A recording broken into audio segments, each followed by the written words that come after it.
Guys imagine कीजिए एक ऐसा राज्य जहां पिछले 3 साल से लोग अपने ही घर में शरणार्थी बन गए हैं, स्कूल कैंप बन गए हैं, चर्च और मंदिर जला दिए गए हैं और एक ही राज्य के लोग एक दूसरे को दुश्मन समझने लगे हैं। नाम है मणिपुर। और सबसे शॉकिंग पार्ट क्या है पता है? ये कहानी 2023 में शुरू नहीं हुई, इसकी जड़ें 300 साल पुरानी है। और जब तक आप ये पूरी टाइमलाइन नहीं समझेंगे तब तक न्यूज़ चैनल्स पर चल रही हेडलाइंस आपको सिर्फ आधा सच दिखाएंगी। तो आज हम कोई साइड नहीं ले रहे, ना मैतई, ना कुकी, ना नागा। आज सिर्फ फैक्ट्स, डेटा और हिस्ट्री। और मैं गारंटी देता हूँ इस वीडियो के आखिर तक आप मणिपुर को एक बिल्कुल अलग नज़रिए से देखेंगे। चलिए शुरू करते हैं। अगर आप इस चैनल पर नए हैं तो वेलकम। यहाँ हम गली मोहल्ले की पॉलिटिक्स नहीं बल्कि डीप जियोपॉलिटिक्स, हिस्ट्री और डेटा बेस्ड कहानियाँ लेकर आते हैं। तो अभी सब्सक्राइब कर लीजिए और बेल आइकॉन दबा दीजिए, क्योंकि आगे इस वीडियो में जो टाइमलाइन आने वाली है वो आपको हिला के रख देगी। तो सबसे पहले समझते हैं मणिपुर का नक्शा, क्योंकि पूरा कॉन्फ्लिक्ट यहीं से शुरू होता है। मणिपुर को सीधा 2 हिस्सों में बांट सकते हैं। बीच का मैदानी इलाका इम्फाल वैली, सिर्फ 10% जमीन, यहाँ रहता है मैतई समुदाय। चारों तरफ का पहाड़ी इलाका, पूरे 90% जमीन, यहाँ रहते हैं कुकी और नागा जनजातियाँ। अब सोचिए, सिर्फ 10% जमीन पर राज्य की मेजॉरिटी पॉपुलेशन और 90% जमीन माइनॉरिटी के पास। यही ज्योग्राफिकल इनइक्वालिटी आगे चलकर एक बहुत बड़े सोशल और पॉलिटिकल डिवाइड की नींव बनती है। और ट्रस्ट मी, ये सिर्फ शुरुआत है, असली ट्विस्ट तो अब आने वाला है। चलिए अब टाइम मशीन में बैठते हैं। साल 1709, राजा पामहेबा ने कांगले पाक का नाम बदल कर रखा मणिपुर। सब कुछ स्मूथ चल रहा था, लेकिन 1751 में उनकी मौत के बाद पड़ोसी बर्मा यानी आज का म्यांमार लगातार अटैक करने लगा और हालात इतने बिगड़े कि 1819 में बर्मा ने पूरा मणिपुर कब्जा कर लिया। अब राजा गंभीर सिंह के पास एक ही रास्ता बचा, मदद मांगना। 1824 में उन्होंने ब्रिटिशर्स से हेल्प मांगी। 1826 में ब्रिटिश आर्मी ने बर्मा को खदेड़ तो दिया, लेकिन इस पूरे दौर ने मणिपुर की डेमोग्राफी हमेशा के लिए बदल दी। इस 7 साल के पीरियड को इतिहास में कहा जाता है चही तरेत खुनतकपा, यानी 7 साल की तबाही। इतनी भयंकर हिंसा हुई कि हजारों लोग जान बचाने के लिए मिजोरम, असम और त्रिपुरा भाग गए। और यही वो पॉइंट है गाइज, जहाँ से समझ आता है कि क्यों कुकी, नागा और मैतई सिर्फ मणिपुर में नहीं बल्कि आसपास के राज्यों में भी फैले हुए हैं। लेकिन असली गेम अभी शुरू ही नहीं हुआ। अगला ट्विस्ट और भी बड़ा है। ब्रिटिशर्स ने बर्मा को भगा तो दिया, सत्ता वापस राजा को दे दी, लेकिन कंट्रोल अपने पास रखा। और यहीं से शुरू होता है असली game, divide and rule. Valley यानी मैदानी इलाकों पर उन्होंने डायरेक्ट और सख्त एडमिनिस्ट्रेशन रखा, क्योंकि वहां से पैसा बन रहा था। पर पहाड़ी इलाकों को लगभग भगवान भरोसे छोड़ दिया, कोई प्रॉपर एडमिनिस्ट्रेशन नहीं। बहुत से एक्सपर्ट्स का मानना है कि यही आर्टिफिशियल डिवाइड जो अंग्रेज़ों ने बनाया, आज के इस मॉडर्न कॉन्फ्लिक्ट की सबसे गहरी जड़ है। अब 1914 आता है, वर्ल्ड वॉर 1 शुरू हो चुका था और अंग्रेज़ों को मणिपुर से 2000 सोल्जर्स चाहिए थे, लेकिन कुकी जनजातियों ने साफ मना कर दिया लड़ने से। नतीजा, एंग्लो कुकी वॉर। अंग्रेज जीते तो सही, लेकिन उन्हें समझ आ गया कि हथियारों से इन जनजातियों को कंट्रोल करना पॉसिबल नहीं। तो उन्होंने एक नई स्ट्रैटेजी अपनाई, सोशल कंट्रोल। कुकी इलाकों में क्रिश्चियन मिशनरीज भेजना शुरू किया और यही वजह है कि आज कुकी कम्युनिटी में क्रिश्चियन पॉपुलेशन बहुत ज़्यादा है, जबकि मैतई समुदाय हिस्टोरिकली हिंदू रहा है। अब ज़रा सोचिए, एक कॉलोनियल पावर की एक स्ट्रैटेजिक चाल, और उसका असर आज तक 100 साल बाद भी मौजूद है। क्रेजी है ना? अगर अभी तक आप ये वीडियो देख रहे हैं तो कमेंट में लिख दीजिए 1826। मुझे पता चलेगा आप लोग सच में हिस्ट्री में इंटरेस्टेड हैं।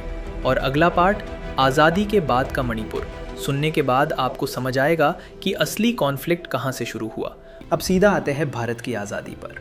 यहाँ एक टर्म बार बार आएगी, इंस्ट्रूमेंट ऑफ एक्सेशन। सिंपल भाषा में ये एक एग्रीमेंट था जिसके तहत कोई भी रियासत भारत के साथ जुड़ती थी, लेकिन भारत सरकार के पास सिर्फ 3 चीज़ों का कंट्रोल होता था, डिफेंस, फॉरेन अफेयर्स और कम्युनिकेशन। 1947 में राजा Bodhchandra Singh Manipur state constitution act लेकर आए, लेकिन भारत सरकार को इस बॉर्डर स्टेट में एक वीक एडमिनिस्ट्रेशन से खतरा महसूस हो रहा था। और फिर हुआ वो जो आज भी विवाद का विषय है, सितंबर 1949 में जब राजा शिलोंग गए, उन्हें नज़रबंद कर दिया गया। भारी प्रेशर डाला गया और आखिरकार मर्जर एग्रीमेंट पर साइन करा लिया गया। अक्टूबर 1949 में मणिपुर पूरी तरह भारत का हिस्सा बन गया। मैतेई समुदाय का एक बड़ा तर्क यही है कि इसी मर्जर के दौरान उन्होंने अपना हिस्टोरिकल ट्राइबल स्टेटस हमेशा के लिए खो दिया। अब आता है असली टर्निंग पॉइंट, 1960 का लैंड रिफॉर्म एक्ट। इस एक्ट ने अंग्रेज़ों के बनाए डिवाइड को कंक्रीट की तरह पक्का कन्वर्ट्स दिया। रूल ये बना, वैली में रहने वाले लोग पहाड़ी इलाकों में ज़मीन नहीं खरीद सकते, लेकिन पहाड़ों पर रहने वाले लोग वैली में आराम से ज़मीन खरीद सकते थे। एक तरफा नियम, और यहीं से बोए गए वो बीज जो आज तक नहीं कटे। फिर 1965 में आती है लोकुर कमेटी, जिसका काम था तय करना कि किसे शेड्यूल्ड ट्राइब यानी एसटी का दर्जा मिलेगा। 5 पैमाने रखे गए: प्रिमिटिव ट्रेड्स, अलग कल्चर, ज्योग्राफिकल आइसोलेशन, बाहरी दुनिया से हिचक और पिछड़ापन। नतीजा क्या निकला? पहाड़ों में रहने वाले कुकी और नागा को एसटी लिस्ट में डाल दिया गया, लेकिन मैतेई समुदाय को एससी और ओबीसी में तो रखा गया, पर एसटी का दर्जा नहीं मिला। एक सरकारी क्लासिफिकेशन और दोनों समुदायों के बीच की खाई इतनी गहरी हो गई कि आज तक पार्टी नहीं जा सकी। अब जो होना था वो हुआ। राज्य में सशस्त्र विद्रोही गुट खड़े होने लगे और हर किसी की डिमांड अलग थी। मैतेई ग्रुप्स ने 1949 के मर्जर को इल्लीगल बताकर सीधा आज़ादी मांगी। नागा ग्रुप्स ने डिमांड की एक अलग देश, ग्रेटर नागालैंड। कुकी ग्रुप्स ने मांगा भारत के अंदर ही एक अलग कुकी लैंड राज्य। प्रॉब्लम ये थी कि नागा और कुकी जिस ज़मीन की मांग कर रहे थे वो एक दूसरे से ओवरलैप करती थी, और इसी टेरिटोरियल ओवरलैप की वजह से 1993 का ब्लैक डे जैसी भयानक हिंसा हुई। इतने सारे विद्रोही गुट एक्टिव हो गए तो सरकार को सख्त कदम उठाना पड़ा। पूरा इलाका डिस्टर्ब्ड एरिया घोषित हुआ और लागू हुआ FSPA, armed forces special powers act. Simple शब्दों में, सेना को सिर्फ शक के आधार पर भी कड़ी कार्रवाई करने की छूट मिल जाती है। और जैसा आप जानते हैं, ये कानून हमेशा से ह्यूमन राइट्स को लेकर एक बहुत बड़ी बहस का मुद्दा रहा है। देखिए गाइस, अगर आपको लग रहा है ये कहानी उतनी सिंपल नहीं जितनी न्यूज़ में दिखाई जाती है, तो लाइक बटन दबा दीजिए अभी। ये छोटा सा एक्शन मुझे बताता है कि आपको ये डीप डाइव कंटेंट चाहिए, ना कि सिर्फ सतही हेडलाइंस। 2001 में भारत सरकार ने नागा विद्रोही गुटों से शांति वार्ता शुरू की। बातचीत अच्छी चल रही थी, लेकिन इसने मैतेई समुदाय में ज़बरदस्त डर पैदा कर दिया, क्योंकि ग्रेटर नागालैंड की डिमांड में मणिपुर के पहाड़ी इलाके भी शामिल थे। लोगों को लगा कहीं शांति वार्ता के नाम पर राज्य के टुकड़े ना हो जाएं। नतीजा, इतने भयंकर प्रोटेस्ट हुए कि मणिपुर विधानसभा तक आग के हवाले कर दी गई।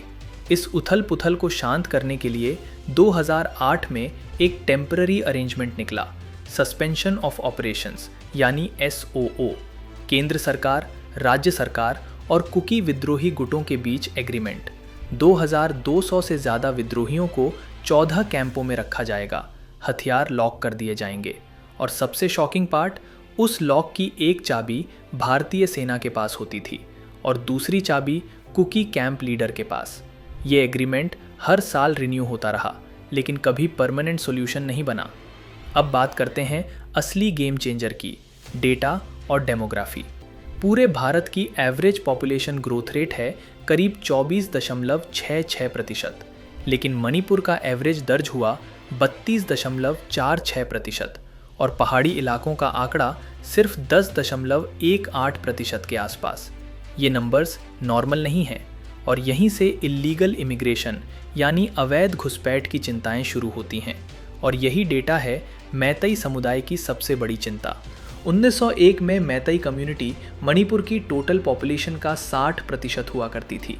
2022 आते आते ये गिरकर सिर्फ 49% रह गई।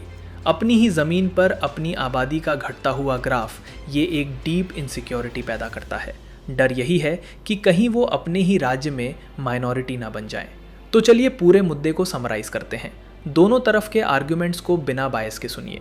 मैतेई समुदाय चाहता है 1949 से पहले का ST स्टेटस वापस, इल्लीगल इमिग्रेशन पर सख्त कंट्रोल, पहाड़ों में ज़मीन खरीदने का बराबर हक कुकी और नागा समुदाय का, कहना है मैतई हमेशा से पावर में रहे हैं, उन्हें एसटी स्टेटस की ज़रूरत नहीं। वो अपने पैतृक पहाड़ी इलाकों को बचाना चाहते हैं। उन्हें चाहिए ऑटोनॉमी या एक अलग राज्य। और सच ये है गाइस, दोनों ही साइड्स की चिंताएं बिल्कुल जेन्युइन हैं। यही इस पूरे कॉन्फ्लिक्ट को इतना कॉम्प्लिकेटेड बनाता है। तो सोचिए, जब हर कम्युनिटी को लगे कि उनका फ्यूचर, उनकी कल्चर, उनका पूरा अस्तित्व एक ही ज़मीन के टुकड़े से जुड़ा है, तो वहाँ परमानेंट शांति की लकीर कैसे खींची जाए? ये सवाल किसी नए कानून से नहीं, बल्कि शायद आपसी भरोसे और समझ से ही हल होगा। अब बताइए, इस वीडियो के बाद आपकी राय क्या बदली? कमेंट सेक्शन में बताइए। और अगर ये वीडियो आपको वैल्यूएबल लगा तो लाइक कीजिए, चैनल को सब्सक्राइब कीजिए। मिलते हैं अगली वीडियो में, तब तक के लिए नमस्कार।